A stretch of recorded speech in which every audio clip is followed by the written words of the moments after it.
महिन्याचा पोरगा 32 वर्षाचा पोरगा जैन एरिकेशन मध्ये 42,000 रुपये कमवणारा पोरगा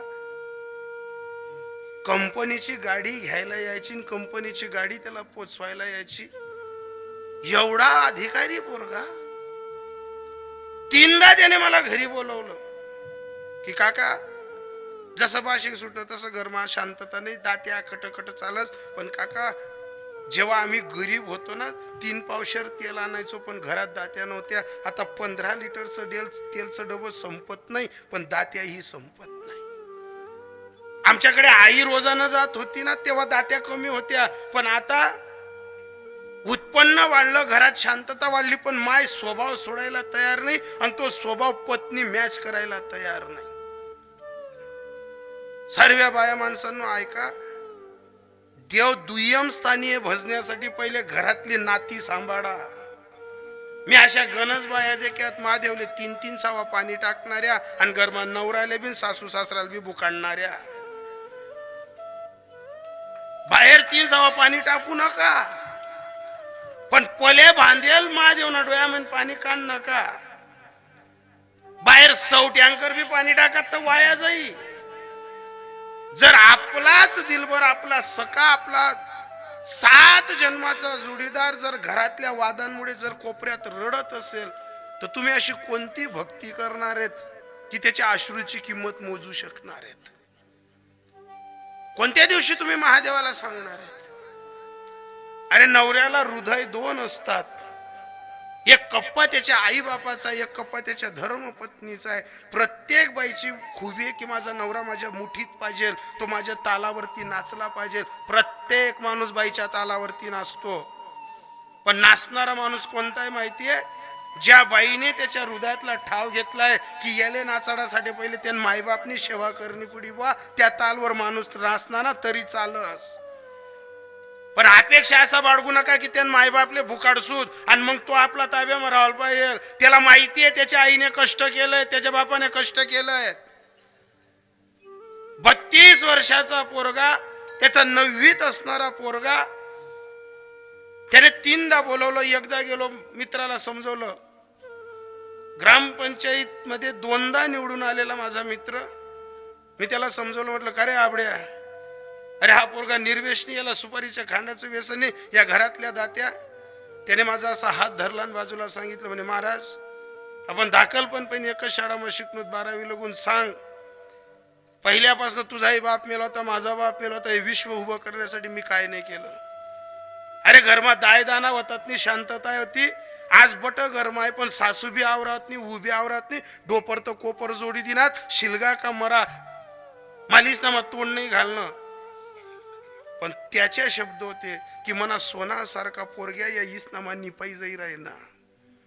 जेले गली मैन उतरनात का 100 लोक राम राम घालतस, तो रोज उतरताना डोयामातला अश्रू डोयामा जिरावस. सोनासारखं लेकरू याय भर बाहेर फिरस, असं पोटमा बयस किंवा संध्याकाळी सुख ना येवाल पाहिजे. घर हुले बी समजाडाय गे, बायकोल बी समजाडाय गे, नाही गुण लागस आपली भाषा ना.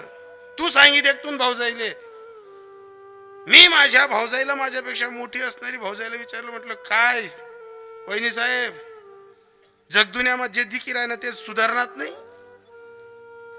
गली आली मजा खा, नाही रांगोळी टाकस व्हा, नाही जल्दी उठस व्हा, नाही देवदोस व्हा, सोडी द्या ना, उईग्या ना भर भाऊ बन की तुम्हाला संसार देखा ना. उडीत ना दानासाठी तुम्ही सरा करेले, गहूस साठी सरा करेले, पट्टी उईगी ना तुम्ही आंबर कया, आता शिलगू द्या नाही तर मरू द्या. माझीच भाऊजाई मला सांगायची, तिला का आजच मोकी कर देऊ, तिला का मन्नी राणी कर देऊ. नाही ऐकलं बाईने. जी पोरगी मी माझ्या हातून परणून आणली होती तिला सांगायला गेलो, म्हटलं का ग दीदी, अगं एक मुलगा आहे, तुझा पोरगा 9वीत चालला गेला, तुझं लग्न लवकर झालेलं आहे, त्याचं लग्न लवकर झालेलं आहे, या घरातल्या छोट्या छोट्या दातींमुळे. तर ती पोरगी मला सांगायची, म्हणा पोऱ्या 9वी मा चालला गे अकद लगून दाक मारावू. गली आली ना बाया म्हणण्या विघ्यात, अशीच मरी जाऊ का. 4दा समजवलं, पोरगीला नाही समजलं. 3 महिन्यापूर्वी मी ममुराबादकडे कीर्तनाला जात असताना मुक्ताईकडे कीर्तनाला जात असताना मुक्ताईचं दर्शन घेतलं. 6-6:30 मंदिरातनं बाहेर पडलो आणि त्याच मित्राच्या पोराचा फोन आला, संदीपचा. काका कुठं आहे तो? म्हटलं बेटा कीर्तनाला चाललो. म्हणे काका माझं शेवटचा जारी घ्या. म्हटलं काय झालं रे बेटा? म्हणे काका 4 तुम्ही घर समजाडलो ना, सांगा बाईले फरक पडणार का माईले फरक पडणार? अरे जिसले पोऱ्याच लागावणे तिसले फरक काय पडी? आई तर भेटी राहणार ना, समजा वावरेच मजावान गरज नाही, ऊन द्या कान गरज नाही ना. पण काका रोज उठी बाशिंग सुटणं तसं घरमा दाते आहेत. माय सांगत अहो बैल तिनावर लावू घ्या, आपण कोपरा मा डस रडी लेवो, आपण कोपरा मा आपला बेडरूम मा जपाल घ्या का? आपली बाई आपले सांगत इथला मायबाप ना एका होता ना तर लगीन नाही करायला पाहिजे होतं. माझी माय मला बैल म्हणते, वाईट नाही वाटत, पण मी माझ्या आईचा अपमान याच्यासाठी करत नाही की जी बाईने कंट्रोलना तांदूळ जतन करताना पायना चपलीतले चिंदडा बांधात नाही, जिवाऱ्या बाजऱ्या कापात, ती ना अपमान आपण आपला बाईना देखत करा नाही. आपण 2 शब्द मागे वळतो यांनी मर्जी आपली बायको सांगत. इथली माय प्यारी होती, इथला बाप प्यारा होता, कुवारा मरायला पाहिजे होतं. काका शब्दांनी मी मरतोय. मी फक्त याच्यासाठी फोन केलाय, माझं पोरगं 9वीत आहे, पुढच्या वर्षी ते 10वीत जाईल. तुम्ही त्याच्या डोक्यावर हात फिरून एवढं सांगजे की तुझा बाप चांगला होता. म्हटलं तू कुठं आहे? म्हणे काका मी आता रेल्वे स्टेशन पार केलंय, पटरीवर चालतोय, मला आत्महत्या करायची, मला जगायचं नाही. म्हटलं येडा झाला का रे संदीप? आम्ही आई वागली, आम्ही बहिणी वागल्या, आम्ही पत्नीमध्ये राहिलो, आम्ही असं तुझ्यासारखा निर्णय घेतला का? नाही काका शिनलो. जी आई लग्नाच्या अगोदर मी चतकोर पोळी जरी कमी खाल्ली तर वट्यावरनं ओळखून घ्यायची की संदीप तुला भूक लागली का रे, तुला सर्दी झाली का, ताप आहे, आणि असा कोणता रोग लागला काका घरामध्ये मी शिरत नाही तोपर्यंत माय मला बैल म्हणायला लागली, बापाची दाढ उठत नाही, आणि बायको मला सांगायला लागली यांपेक्षा कुवारा मरायला पाहिजे होतं. मी फक्त एकच करतोय काका, माझी रेकॉर्डिंग करा, माझ्या मुलाला ऐकव जा. म्हटलं बेटा तुझे हात जोडतो, पाया पडतो, मी तुझ्याच परिसरातनं कीर्तनात करून घरी जाणारे ना, मी पहिले रात्री तुझ्या घरी येतो संदीप, फक्त आजची रात्र वाच, फक्त थांब बेटा. हा निर्णय चुकीचा आहे, घरी जा. नाही काका आम्ही रेल्वे स्टेशनवर आलोय. व्हिडिओ कॉल केला, पोराने रेल्वे पटरी दाखवली, लगेच त्याने फोन कट केला. मी त्याच्या गावी फोन लावला, पहिले तर त्याला फोन लावला की उचलत नाही.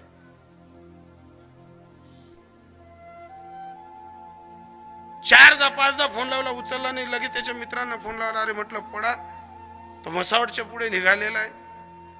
तिथून पोरं त्याच्यापर्यंत जात नाही 15, 16, 17, 20 मिनिटात. ज्याला फोन लावला होता त्याने मला फोन करून सांगितलं की महाराज संदीपनं रेल्वेत जीव दिला. कुठं त्याची मान पडली, कुठं त्याचे हाडकं पडलेले, कुठे त्याचे बोट पडलेली आहेत, कुठे कीर्तनाला चित्त लागणार आहे. अरे जो पोरगा आपला खांद्यांवरती बसला, ज्या पोरानं आपले गाल ओढले, ज्या पोराच्या हात तो आपल्या हातातनं बिस्किटचा पुडा घ्यायचा, त्या पोराला आपल्याला सकाळी खांदा द्यावा लागणार आहे. रात्रभर कीर्तन करून डोक्यात फक्त त्याचं बालपण दिसायचं की त्याच्याच बापाने लहानपणापासून वडील वारल्यानंतर विश्व उभं केलं होतं. एकुलता एक मुलगा, 2 पोरींच्या पाठींवर झालेला पोरगा, ज्याच्या खांद्यावर आपण जायला पाहिजे होतं. गाडीत रात्रभर रडलो की अशी दाती आणि अशी कटकट कोणाच्या घरी व्हायला नको. 1.5-2 तासानंतर पोलिसांनी ते प्रेत उचललं. त्याला काय प्रेत म्हणाल? जसं कपाशी आपण बोथ्यांमध्ये टाकतो तशी त्याची मान टाकली गेली, त्याचं कंबर, त्याचे हात टाकले गेले. असं घसोडच्या घसोड पीएम रूम मध्ये. सकाळी जेव्हा पोलिसांची संपर्क साधला, पीएम रूम मध्ये जळगावला पाहायला गेलो, असं घसोड पडलं होतं महाराज की जसं तसं काही त्याला कोणी वारीसच नाही. असं पडलेलं घसोड का ना त्याची मान दिसायची ना पोट दिसायचं. अंतकरणापासून त्याच्या जवळ जाण्याची हिंमत झाली नाही.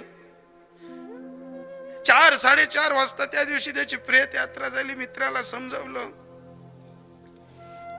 घरी आलो. पण परवा जेव्हा काल्याचं कीर्तन करून मी माझ्या मित्राला भेटायला गेलो, अंगणात गाडी फाकवत होतो तोपर्यंत माझा मित्र इतका डाय मोकडून रडला, पहाडासारखा माणूस, ग्रामपंचायत सोसायटी ज्याच्या ताब्यात, मंत्री संत्री त्याला आहो काहो करतात, असा दिलबर, असा सज्जन माणूस असा गड्यात गडा घालून रडत होता. त्याला म्हटलं हे तुझं प्रारब्ध समज, आता पर्याय नाही. तीच माझी भाऊजाई सांगायला लागली, आम्ही त्यांना खांदावर जावायला पाहिलं होतं, तू आमना पहिले निघ्या म्हणतो, वहिनी आते तोंड नका उघाडा, मी 2 सवासा घालून तू क्या ते स्वभाव बदलिल्या, जमाना बदली गया, 42,000 रुपया कमावणारा पोऱ्याला तुम्ही शांतता लागू दिली नाही. त्यांना स्वतःना कपडाच नाही विचार करा नाही, पण तुमले साडी लय, नवरात्रानी पहिली बायकोले साडी नाही लेतो, पहिली मायले पहिले तुमले साडी ले, आणि मग बायकोना बाजार करे. काय काय ना तुमले पोऱ्या, ये तेल आणि कांदा आणि शेंगदाणा आणि बटाणा लिहा ते गली मा उतरी उतरी, या शेंगदाणाच लागा होतात, साबुदाणाच लागा होतात ना. त्याच 9वीतलं पोरग असं मांडीला मांडी लावून खाली बसलं होतं. तर तुम्ही ते मरीज अशात, पण या पोऱ्यानं आयुष्याले कलंक लाईच अशात. बाप मेल्यानंतर कोण कोणाचं राहतं? अहो आजोबा कितला दिन टिकायत, तुम्ही कितला दिन टिकायत, हाय रानमुनबाई कोण्या दाडीसले हातले की मन पोऱ्यान लगीन जोडा. इथं बसलेल्या सर्व बायांनी ऐका, आपला नवरा आंध्या राहू द्या, फुटक्या राहू द्या, पण आपलं रामराज्य आपला पोऱ्यासनं लगीन वस्तात लगून राहू द्या.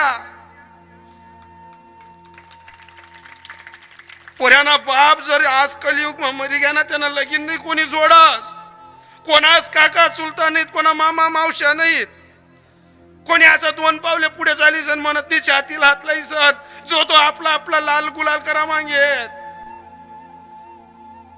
जरा बाप मरी घ्या ना, त्याला विचारा, लगीन करताना काय काका चुलतास तोल तोल करणी पडस, मामा पुईसनी तोल तोल करणी पडस.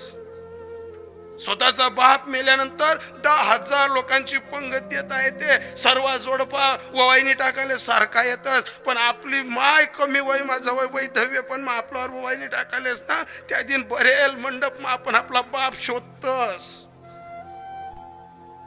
इथं जेवढे पोरं कीर्तन ऐकतायत ना, हे दादांनो मी जास्त देव मानणारा माणूस नाहीये, पण जित्ता बापले ज्यांनी समय ना त्यांना घर 33 कोटी देव पाणी भराले तर आहे, मला माहिती आहे. तेवढ्यात ती 27-28 वर्षाची पोरगी सांगायची, महाराज आम्हाला वारस दाखला करायचा, काय करावं लागेल. म्हणतं जगन्नाथ त्याच्या फोटोशी, सोन्यासारखा संसार सर्व आबादानी असताना या दातींचा डाग लावला. काय झालं? डाखाच्या संगती सोनेहीन झाले, मोल ते तुटले 1,00,000 कोटी. सुगंध देणारा, सुगंध घेणारी, एवढ्या पकपक्वन पदार्थांमध्ये राबणारी तू, पण तुझ्या डोक्यात काय शिरलं आणि कुसंगतीनं तू काय केलं? विषान्य पक्वान्य गोड कडू झाले आणि कुसंगतीने केले तैशापुरी. माझ्या ताईंनो, तुमच्या सुना ऐकणाऱ्या राहू द्या, तुमचे मुलं ऐकणारे राहू द्या, पण तुम्ही घरमा सत्ता फक्त तद लगूनच की तुम्ही जर लगून आरसा पाहू उभं राहायचं, टिकली लाई राहिल्यात. हाय टिकली लावानी सत्ता गई ना, तुम्ही उवासले दूध वरी दवा का तूप वरी दरा 100 घरेस ना आडे, असं 2च घरे आहेत की वांडवर चांगला आहेत. नाही तर रानमुनपणा मग तुम्ही उवास ना देखत अशा लवंडी नागत कितल्या बी कामे करा, धोना दवा का गॅस वटा दवा, उवासले ज्या दिन तुम्हाला कोपर अंडी फोडणे ज्या दिन फोडतीनच. पण सर्व इथं बसलेल्या माझ्या 35शीतल्या आतल्या माझ्या बहिणींना एक साकडं आहे, जर घरात वैधव्यपणातली सासू असेल ना, तिने कामणी बराबरी कर नका, 4 बाईस मग तिनं नाकनं पाणी उतार नका. जिनी तुम्हाला नवरासाठी मेथीना लाडू खादात नाही ना, ती बाईने उडीद ना पापडे खादात नाही. आज जर तिनं पोऱ्या घरमा कमाईसन लयस विना तर तिले सुकणं खाऊ द्या. आणि जर सर्व काही राहताना जर सासूनी मरताना सराब दिना जाय तुना सत्यानाश होई जाई, तुम्ही मा देवना बापली बी लय ना तरी तुम्हाला घरमा नागर फिराशिवी राहावं नाही. फक्त जाताना एकच सांगतो, रक्ताची नाती सांभाळा, रक्ताची नाती टिकवा. आणि हे सांगण्यासाठी आपली संगत ही सत्संगाची पाहिजे, तेव्हा आपला 84चा फेरा जातो. पण याची ललाट तुकोबराय सांगतात अभंगाच्या शेवटच्या शब्दात, भावे तुका म्हणे सत्संग हा बरा, भावे तुका म्हणे सत्संग हा बरा,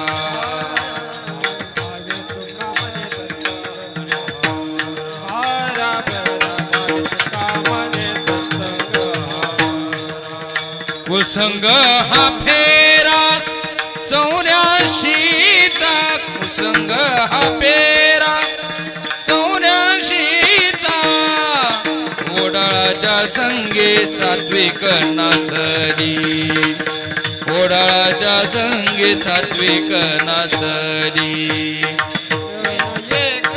फेरा 84चा एक नाडली समागमे समागमे क्षण एक नाडली क्षण एक नाडली समागमे समागमे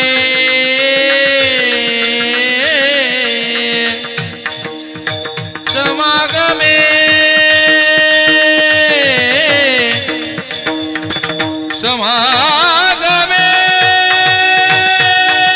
समागमे समागमे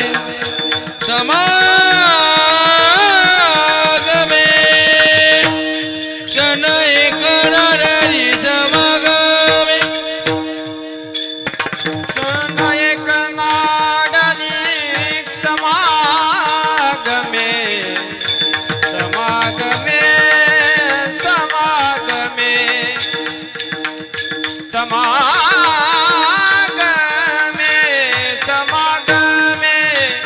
समागमे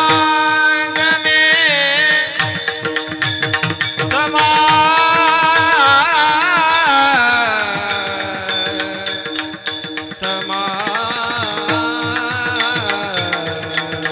समागमे समागमे क्षण एक नाडले क्षण एक नाडली समागमे ओडाळाच्या संगे सात्विक नाचली ओडाळाच्या संगे सात्विक नाचली विठोबा रखुमाई जय विठोबा रखुमाई विठोबा रखुमाई विठोबा रखुमाई विठोबा रखुमाई विठोबा रखुमाई विठोबा रखुमाई विठोबा रखुमाई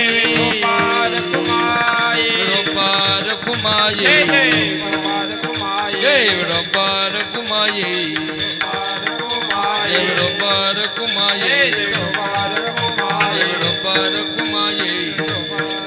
जय विठोबा रखुमाई जय विठोबा रखुमाई जय विठोबा रखुमाई जय विठोबा रखुमाई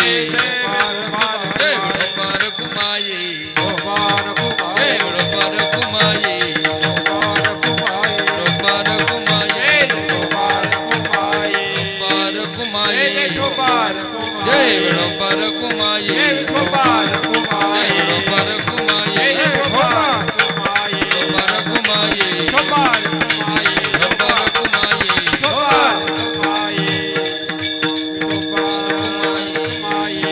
विठोबा रखुमाई जय विठोबा रखुमाई विठोबा रखुमाई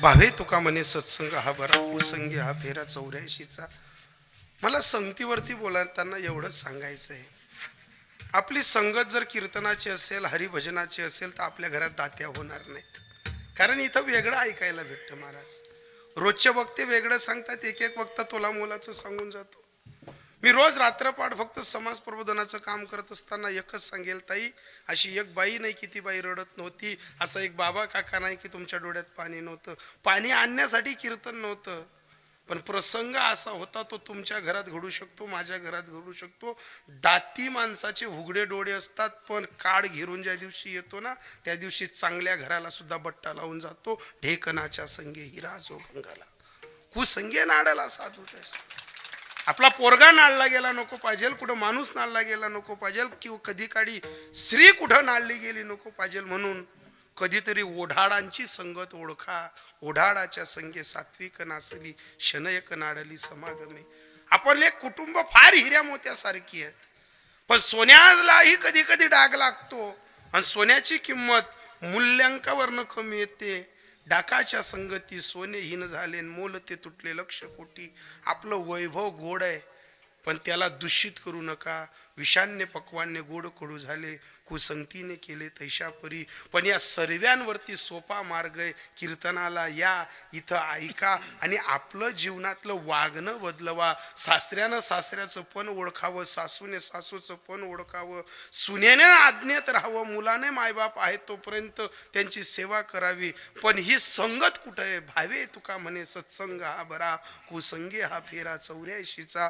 या मंचावरती आदरणीय परमपूजन संपूर्ण तिरोडे पाटील समाजाने 3 वर्षापासून अपेक्षा केली होती. मी ती पूर्णत्वाला आणत असताना आमच्या सोबत आलेले आशापुरी यूट्यूब चॅनलचे मालक चंदू दादा, तुमचे सुद्धा आभार व्यक्त करतो. माऊली साऊंड सिस्टीमचे मालक, मोबाईल बोटं घालू नका, माझ्याकडे पहा, तुमचे सुद्धा आभार व्यक्त करतो. या मंचावरती उत्तर महाराष्ट्र गाजवणारी मोठी मोठी माणसं आहेत. कृष्णादादा स्वतः वाजवायला आहे. कृष्णादादाच्या सोबत आदरणीय आमचे दिगंबरजी महाराज आहेत. दिगंबरजी महाराजांसोबत आमचे ईश्वरजी महाराज आहेत. आणि विनेकरी बाबांपासनं तर सर्व गावातली मंडळी तोलामोलाची आहे. तुम्ही परिसरातनं आलेली सर्व माणसं तोलामोलाची आहेत. सर्वांच्या चरणी नतमस्तक होतो. पण घरी गेल्यानंतर या कीर्तनातला थोडा विचार करा. तुम्हाला एक सूत्र सापडेल, तुझा आहे तुझ्यापाशी परी तू जागा भुललासी. आपली जागा ओळखा आणि मग ज्ञानोबरायांना घरून आपला संकल्प सांगा. विश्वातली मायचं दार कधी लागत नाही, ती सदैव लेकराची आवाजाची धून ऐकत असते. मग लेकरानं आईजवळ फक्त एकच धारणेनं जावं. कलियुगात ती धारणा आहे फक्त नामचिंतनाची. आणि ते नामचिंतन कसं व्हायला पाहिजे महाराज? ज्ञानेश्वर माऊली, ज्ञानराज माऊली, ज्ञानेश्वर माऊली, महाराज ज्ञानेश्वर माऊली. कोणीही जागा सोडू नका. विठ्ठल जय जय विठ्ठल. ज्यानं जागा सोडली त्याच्या आजूबाजूच्याची शपथ आहे त्याला. नाही उच्चारीला अधिकार तुका म्हणे ज्ञानेश्वरा.